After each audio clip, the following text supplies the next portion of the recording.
કોડીનારમાં દિનુ બોગા સોલંકી અને શિવા સોલંકી સામે કારડિયા રાજપૂતની મહિલાઓ મોરચો માંડે છે અને પહોંચે છે મામલતદાર કચેરીએ। મહિલાઓ કહી રહી છે કે દિનુ બોગા સોલંકી અને શિવા સોલંકીએ અમારી જમીન અને પેટ્રોલ પંપ પચાવી પાડવા માટે દલિત સમાજને આગળ કરીને ખોટી એટ્રોસિટીની ફરિયાદ દાખલ કરાવી રહ્યા છે। કારડિયા રાજપૂત સમાજની મહિલાઓ મામલતદાર કચેરીએ પહોંચી ત્યારે શું થયું અને શું ફરિયાદ કરી હતી તેની વાત કરીશું આ વિડીયોમાં। વૈષ્ણવજન તો તેને કહીએ જે પીડ પરાઈ જાનાને રે। નમસ્કાર, નવજીવન ન્યૂઝમાં આપનું સ્વાગત છે। હું છું જયંત દાફડા। ગીર સોમનાથનું કોડીનાર ભાજપના પૂર્વ સાંસદ દિનુ બોગા સોલંકીનો ગઢ માનવામાં આવે છે અને તેમના જ ગઢમાંથી તેમના જ સમાજના મહિલાઓ દિનુ બોગા સોલંકી અને તેમના ભાઈ શિવા સોલંકી સામે મોટો આરોપ લગાવી રહ્યા છે। કારડિયા રાજપૂત સમાજની મહિલાઓ આજે મામલતદાર કચેરીએ પહોંચી હતી, જ્યાં તેમણે આવેદનપત્ર આપીને દિનુ બોગા અને શિવા સોલંકીની ફરિયાદ કરી હતી। આ આવેદનપત્ર મુખ્યમંત્રી અને ગૃહમંત્રી હર્ષ સંઘવીને પણ મોકલવામાં આવ્યું છે।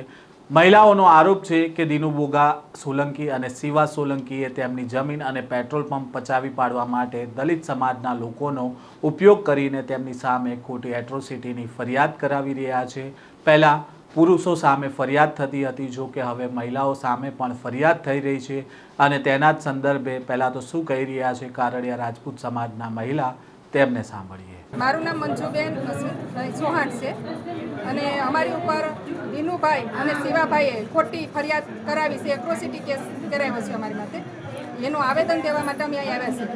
તમારી આગળની માંગો શું છે? આગળની માંગો એવી છે કે દરેક સમાજને ન્યાય મળે એના માટે હું આગળ ઊભીશ।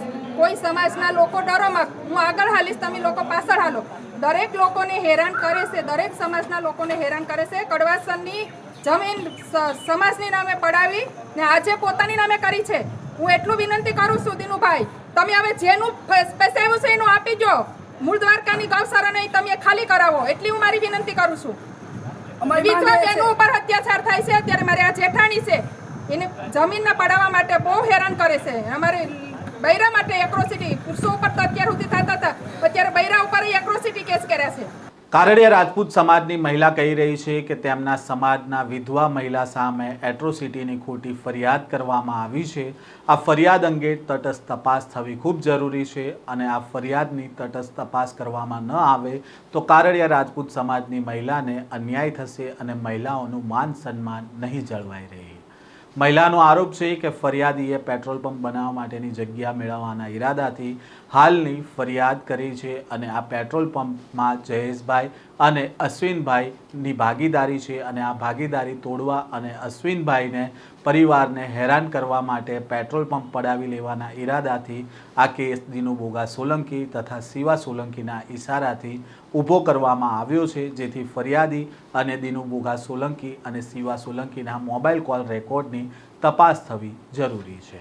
હાલ કારડિયા રાજપૂત સમાજની મહિલાઓ ફરિયાદ લઈને ન્યાય મળે તે માટે મામલતદાર કચેરીએ પહોંચ્યા હતા અને હવે આ મામલાને લઈને જે આરોપો થઈ રહ્યા છે તે દિશામાં પોલીસ તપાસ કરશે કે કેમ, અને પોલીસ તપાસ કરે તો શું સત્યતા સામે આવે છે તે જોવું રહ્યું। આ પ્રકારના સમાચાર અહેવાલ સાથે ફરી મળીશું। નવજીવન ન્યૂઝ સાથે જોડાયેલા રહેજો।